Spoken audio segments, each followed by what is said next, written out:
Welcome back! By now you have completed 8 chapters of the book, completed your first exam, and turned in 2 news release assignments. You are now ready to proceed to the next portion of the course. Public relations professionals often operate in a very crowded message environment. Today we are getting literally bombarded with text messages, email messages, Facebook posts, and many other types of media contact. The first task of public relations is to get attention of the target publics. The textbook goes into a discussion of the specific process of this.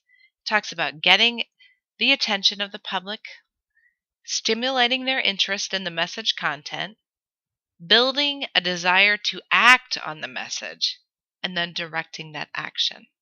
Please take time to review the Wilbur Schramm communications process model, looking at the sender, the receiver, the message, and the channel for communications.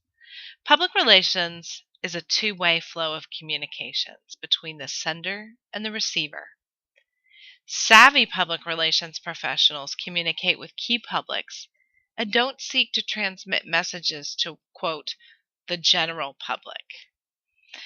The concepts of public opinion may also be used inside of an organization, a topic that is explored in Chapter 9. Today, corporations and nonprofits can be characterized as closed systems. These closed systems sometimes do not incorporate external communications into their system. In contrast, an open communication system seeks information and feedback from the environment and acts accordingly. Chapter 9 details these systems and talks specifically about the approach for internal communications. The last chapter this week is devoted to media relations.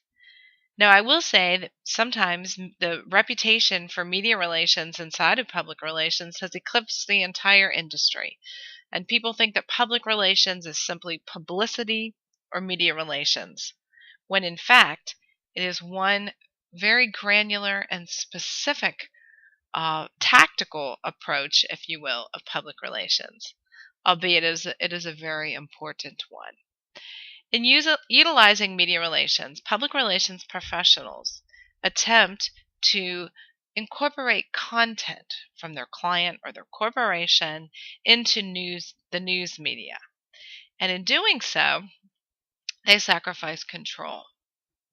If a communications professional wanted 100% control over the message, they would place an advertisement in a designated media outlet. In contrast, news content carries with it an inherent credibility. So if the corporation or the client is spoken about or reported in a news organization, audiences have a tendency to have a greater sense of trust or credibility in that content. But in doing so, the public relations professional relinquishes an amount of control over the message. Your textbook talks about the different types of media environments, as well as the control that is sacrificed and given. I want to underscore that today public relations professionals are just operating in a very cluttered environment. And up until this point, we've had professionally trained journalists who operate in an era of credibility, ethics, objectivity. However, today there is a new form of communication. We have all become journalists. We have all become citizen journalists armed with content creation, taking still images, publishing moving images online. And this is changing the media landscape. There's many quasi-communications professionals out there depicting information, corporations, and this is a challenge that contemporary public relations professionals are going to have to deal with. They are dealing with, and we have increased challenges for the profession as a whole. So I'd like for you to stay tuned to Blackboard and read the accompanying PowerPoint presentations for these chapters and take a look at your upcoming news release assignment. Thank you.